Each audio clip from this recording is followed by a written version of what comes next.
It was the first week of September when four friends, Marcus, Ryan, James, and David, made their way up to Echo Valley for a camping trip. Nestled in a remote part of the mountains, Echo Valley was known for its breathtaking cliffs, hidden trails, and ancient folklore that only locals knew well. Though each of the four friends was a city kid at heart, the tradition of getting away from their regular lives to explore the wilderness had brought them to this rugged terrain every year for the last 5 years. The friends had met during freshman year of college and formed an immediate bond. Now, in their late 20s, life had started tugging them in different directions.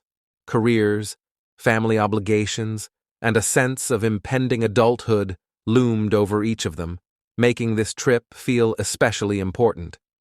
It was a way of clinging to the carefree days of their youth, to the bond that had shaped their lives. "Echo Valley, here we are," Marcus announced, stretching his arms as he stepped out of the car. "Feels like forever since we last came here."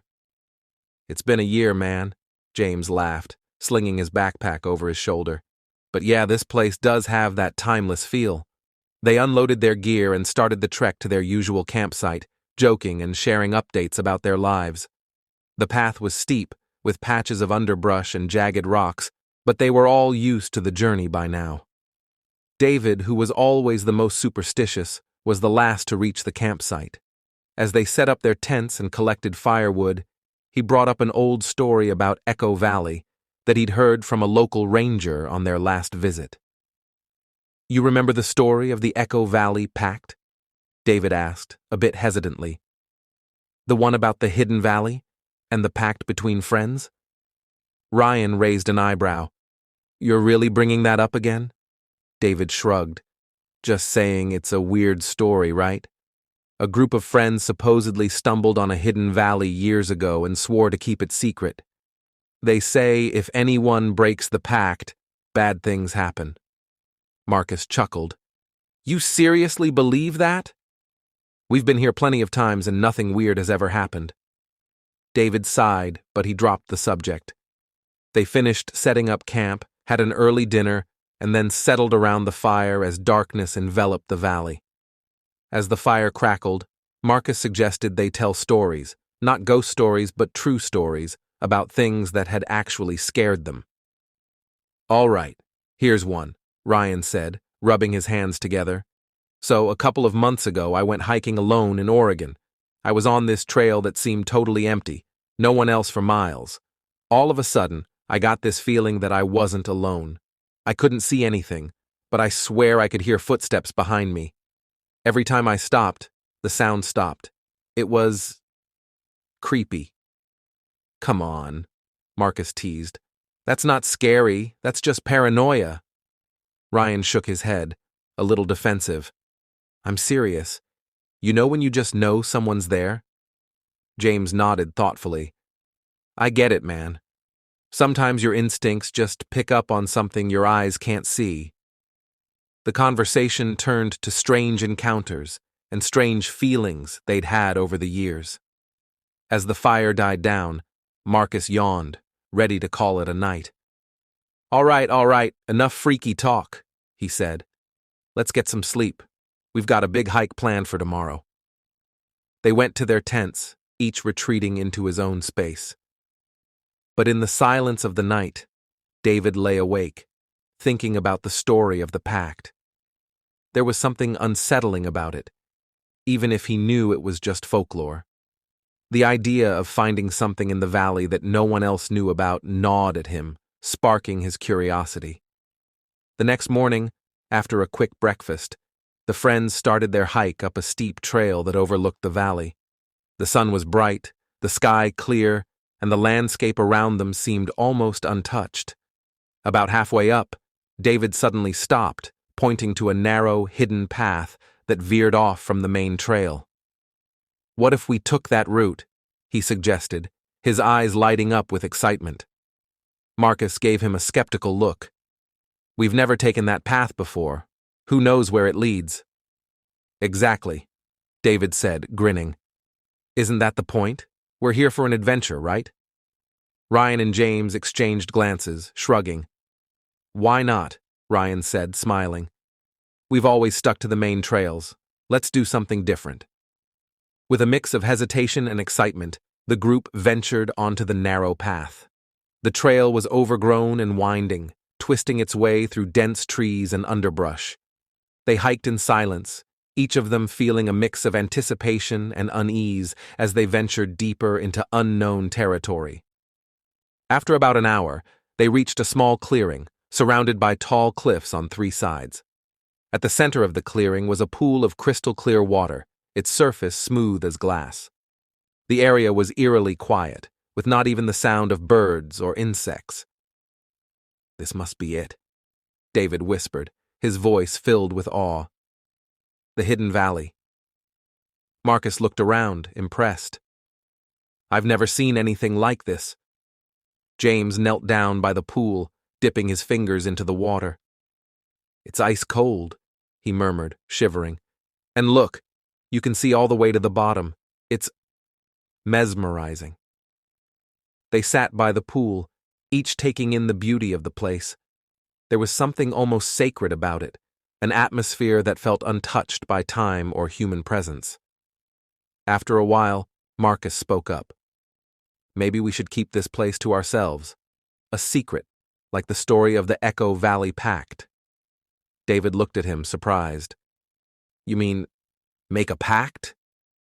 "Why not?" Marcus replied, a playful grin on his face. "We stumbled on something amazing, something that feels like it belongs to us now. Let's promise to keep it between us." They all agreed, feeling a sense of unity as they made the promise. It was a small gesture, but it felt significant, a final act of friendship before life pulled them in separate directions.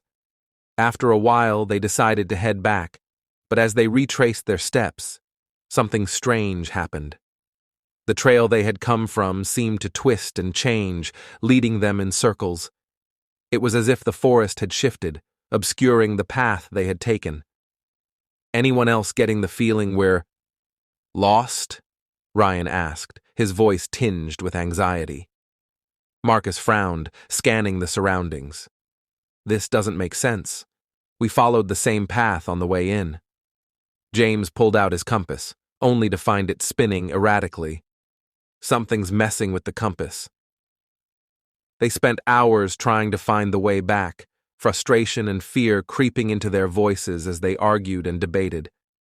The sun dipped lower in the sky, casting long shadows that seemed to stretch and morph around them. Finally, as dusk settled, they stumbled back into the main valley, exhausted and shaken. None of them spoke on the way back to camp, each lost in his thoughts. The hidden valley, the strange sensation of being watched, the compass spinning. It had all left them unnerved. That night, as they sat around the fire, they silently agreed not to talk about what had happened. It felt like a dream, a memory that would fade with time. But deep down, they each knew it was real, and they each held on to the pact they'd made. Years later, as their lives took them to different cities and new challenges, they rarely spoke of that day. But every now and then, one of them would remember the hidden valley, the pact, and the feeling of a place that had been theirs alone.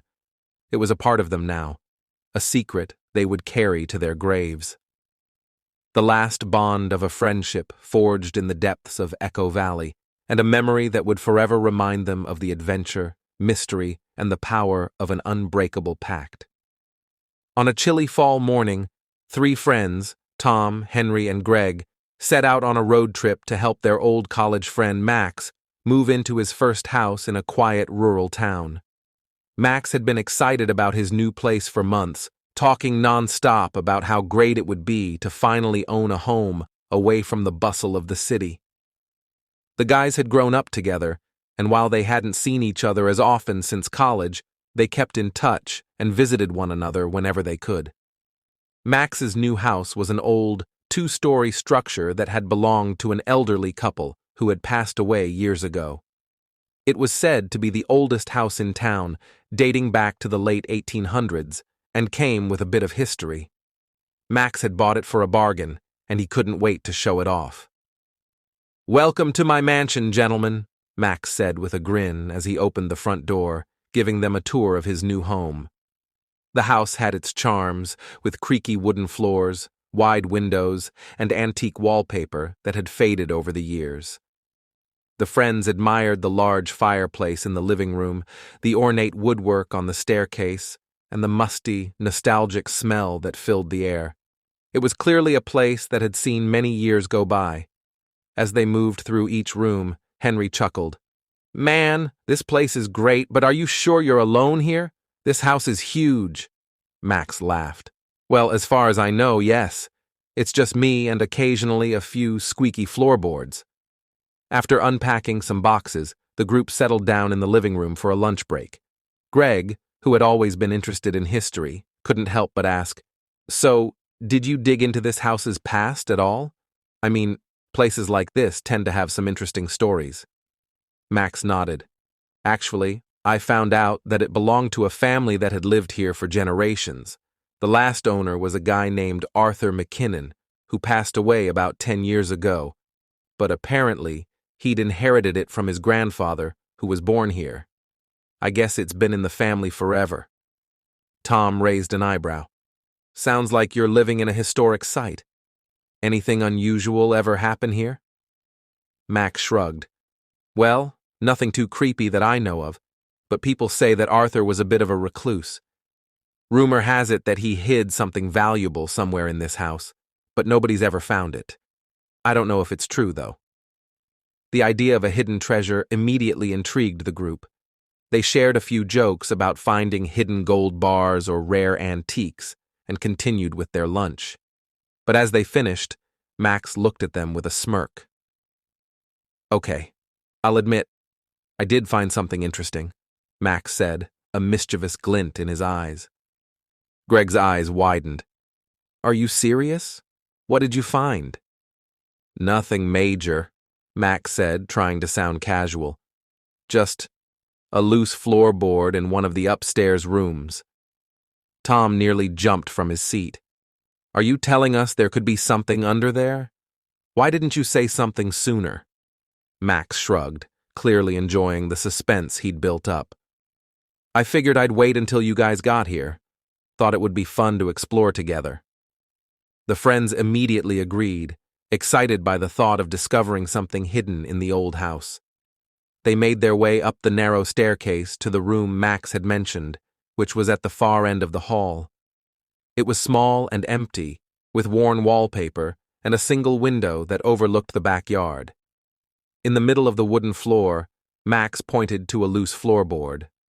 "There it is," he said, kneeling down and lifting it with a bit of effort. The others gathered around, their anticipation mounting. Underneath the floorboard was a small, dusty compartment, and inside it, to their surprise, was an old, leather-bound book with yellowed pages and a faded title embossed on the cover. Tom carefully picked it up, blowing off some of the dust. "The McKinnon Journal," he read aloud, his voice filled with wonder. "Looks like Arthur or one of his ancestors kept a diary." Intrigued, they flipped through the fragile pages, careful not to tear them. The handwriting was ornate, filled with dated entries and sketches of strange symbols and drawings. Some entries detailed daily life in the house, while others contained musings about the town and its history. One entry, however, caught their attention immediately. It was dated October 14th, 1923, and was written by Arthur's grandfather, William McKinnon. It read, "I fear the day is coming when the secret beneath this house may be uncovered. It is a burden we McKinnons have carried, and I have done my best to protect it. For generations, we have safeguarded the vault, hidden beneath the floor where the family's most valued possession rests." The friends exchanged glances, feeling a mixture of excitement and apprehension. "A vault?" Henry whispered, as if afraid the house could hear him. "Do you think it's still here?" Max shrugged, a grin creeping onto his face. "Well, there's only one way to find out." Guided by the clues in the journal, the friends followed a series of vague instructions through the entries. After reading further, They determined that the vault was located somewhere in the basement. Max had shown them the basement earlier, a dark, damp room filled with cobwebs and old furniture covered in dusty sheets. They made their way downstairs, carefully moving through the cluttered basement. Greg held the flashlight as they examined the walls and floor for anything unusual. Finally, near the far corner, they spotted something odd, a set of bricks in the wall that seemed out of place, slightly loose and different in color. Tom ran his hands over the bricks, pressing against them until he felt one give slightly. With a bit of effort, he managed to dislodge it, revealing a hidden compartment behind the wall. Inside, there was an old, rusted metal box. Max carefully removed the box, setting it on an old workbench. The friends gathered around as he opened it, each holding their breath in anticipation. Inside, to their surprise, was a small, intricately carved wooden key, along with a note that read, "The key to our family's treasure lies within. Use it wisely, and remember our legacy." Greg studied the key, noting the intricate designs carved into it. "This must be the key to the vault," he said, barely able to contain his excitement. Using the journal, they continued searching for any hint of a vault entrance. They finally discovered a small trapdoor hidden beneath an old rug, half concealed by some boxes. Using the key, they unlocked the trapdoor and opened it, revealing a set of narrow, winding steps that descended even deeper beneath the house. They descended into what felt like a different world, an underground room lined with stone walls and a single dusty lantern hanging from the ceiling. In the center of the room was a pedestal, and on it rested an object wrapped in cloth. As they carefully unwrapped it, the friends found themselves staring at a beautifully crafted, gold-plated compass. The compass didn't seem to point in any clear direction, its needle spinning slowly but never settling. There was an inscription on the base that read, "For those who seek truth, let this compass guide your way." Henry stared at it, confused. "A compass? That's the big McKinnon treasure?" Max shook his head, still in awe. "Maybe it's not about what it points to, but what it represents." Greg nodded thoughtfully. Maybe it was symbolic, something the McKinnons believed in. Tom studied the compass with reverence. This family obviously thought it was important enough to keep hidden for generations. They must have believed it held some kind of power or meaning. The friends left the compass in the underground chamber, deciding it should remain with the house as part of its legacy. They made a pact to keep the secret of the McKinnon treasure, agreeing it was something too special to reveal to the world. As they returned to the main floor, each of them felt a sense of accomplishment and a renewed bond. They'd shared an adventure that would remain a cherished memory and a reminder of their friendship. And even though they hadn't found gold or jewels, they knew they had discovered something priceless. The thrill of adventure, the allure of mystery, and a legacy they'd now help to protect.